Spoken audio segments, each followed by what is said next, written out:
I'm Elizabeth Aloni, and we're here with Andy Lockwood of Lockwood College Prep. And before we have our webinar, I want to give you a little behind the scenes look at Andy. And I want Andy, can you share with us, what is your why for what you do? You help so many kids throughout the years you've been doing this. So what is your why? Well, first of all, there's a huge need for it. It's very hard for the average lay parent to learn what they need to know about getting into college, which is a lot of strategic stuff that starts a lot earlier than most families think about it. The whole body of work gets judged, from like 8th or 9th grade forward.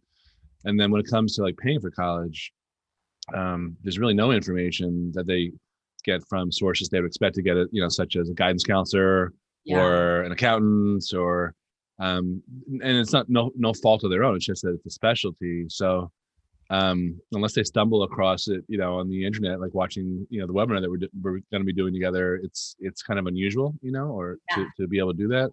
But personally, it's almost that this field found me, not the other way around, because I had a huge amount of student debt between going to the at the time the 4th most expensive school in the country, and then on to law school, which of course wasn't cheap either.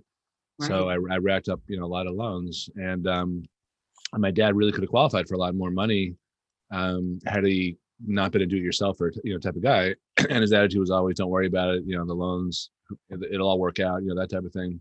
But it really didn't. I mean, it was really a lot to climb out from under.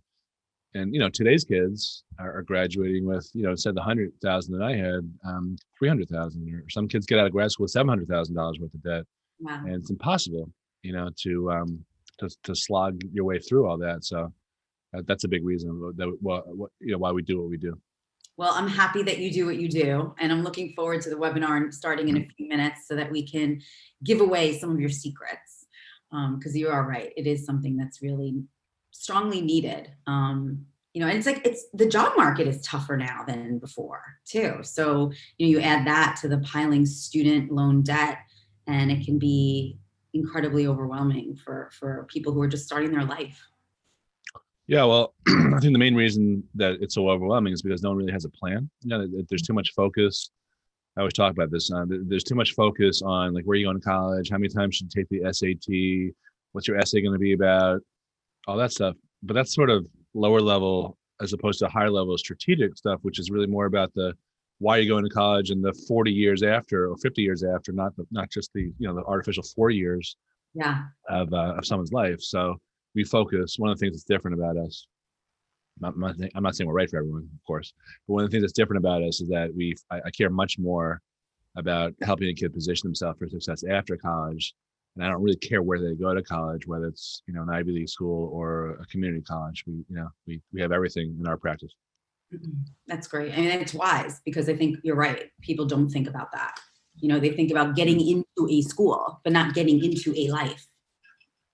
Yeah, I mean, there's this presumption that if you get into, quote unquote, grade school, which has different definitions, then you're set. But the reality is that there are unemployed, let's face it, idiots from Ivy League schools. I'm sure you know some. I know a handful. And there are super genius, extremely successful people who went to, quote unquote, regular schools or community colleges or didn't even go to college.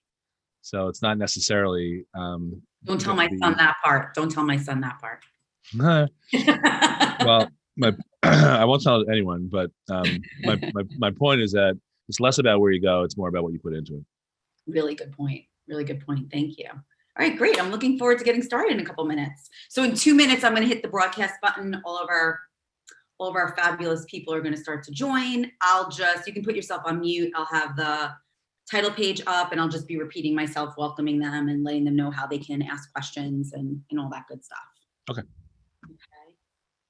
Great. That was great.